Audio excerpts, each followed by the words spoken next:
नमस्कार, वेलकम। बहुत स्वागत है आपका। हमारी हथेली में कई प्रकार की रेखाएं होती है और कई प्रकार के योग का निर्माण भी होता है। ऐसे तो कई प्रकार के लक्ष्मी योग की चर्चाएं ग्रंथों में और सामुद्रिक शास्त्र में मिलती है या हस्तरेखा शास्त्र में मिलता है। हम बात करेंगे आज नवलक्ष्मी योग के संबंध में। हमारी हथेली में नवलक्ष्मी योग की जब हम बात करते हैं तो यह केवल एक कोई सिंगल रेखा ना होकर यह कुछ रेखाओं का कॉम्बिनेशन होता है जिसे हम नवलक्ष्मी योग कहते हैं। तो किस किस रेखाओं का कॉम्बिनेशन है यह जानने का प्रयास करेंगे।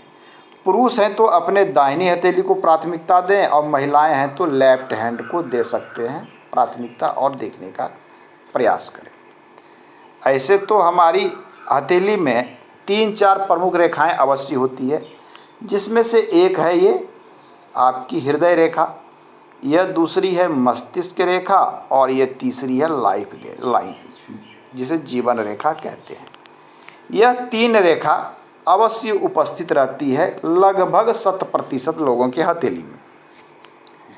हम बात कर रहे थे नवलक्ष्मी योग। नवलक्ष्मी योग के लिए कुछ रेखाओं का कॉम्बिनेशन है, उसकी हम बात करेंगे।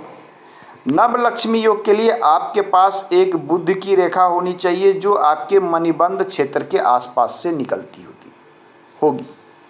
बुध की रेखा क्या है? ये मैनेजमेंट का सूचक है। यह व्यापार, कॉमर्स, व्यापारिक गतिविधि, अच्छे समझ, वैज्ञानिक सोच, नए तरीके का विचार, लोगों के साथ बात करने की शैली, तरीके और व्यापारिक क्षेत्र की जानकारी के विषय में ये बताता है, जो ये है बुध की रेखा। दूसरी प्रमुख रेखा है वो है आपकी ये सूर्य की रेखा भी लंबी होनी चाहिए इस प्रकार से। सूर्य नाम, मान, सम्मान और ब्रांड को कहते हैं।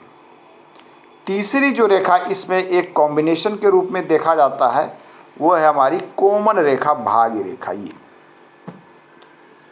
ये तीनों रेखाओं का कॉम्बिनेशन यदि आपके हथेली में बनता है और ये कॉम्बिनेशन साफ सुथरा हो, क्लियर हो, निर्दोष हो, तो इसे शास्त्र में नवलक्ष्मी योग कहा गया है।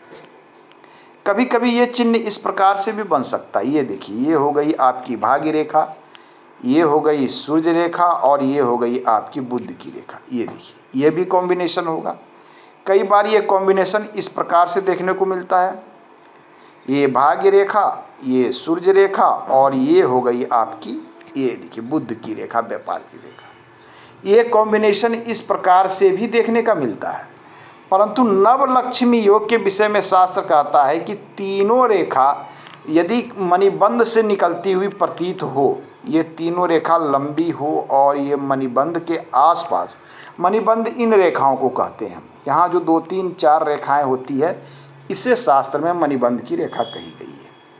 तो यह तीनों रेखा का कॉम्बिनेशन इस प्रकार से हो कि मणिबंध के आसपास से उद्भव हो, तो इसे नवलक्ष्मी योग शास्त्र में कहा गया है। ऐसा कहा गया है कि ऐसे व्यक्ति के पास अटूट संपत्ति का ऐसा व्यक्ति स्वामी होता है। चल एवं अचल संपत्ति का अरबों करोड़ों के मालिक होते हैं।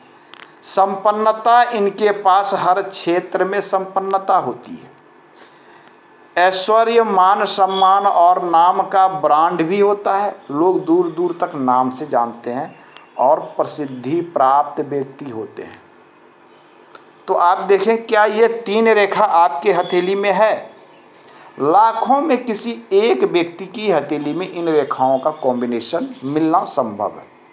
हमने जो देखा है, प्रैक्टिकली हमने देखा है कि लोगों के हाथ में भाग्य रेखा तो लंबी मिल जाती है परंतु सूर्य रेखा छोटी मिलती है। बुध की रेखा मिलती भी है तो टूटी फूटी सी मिलती है। ये देखिए, इस प्रकार से टूटी फूटी सी मिलेगी। तो कॉम्बिनेशन सही मिलना एक योग का निर्माण करता है और ये रेखाओं का कॉम्बिनेशन आपको हर क्षेत्र में सफल बनाता है और जिसे नवलक्ष्मी योग कहा गया है। तो आज के अंक में हमने जाना नवलक्ष्मी योग के संबंध में। मिलते हैं अगले अंक में, पुनः हम बात करेंगे अन्य रेखाओं के विषय में। धन्यवाद।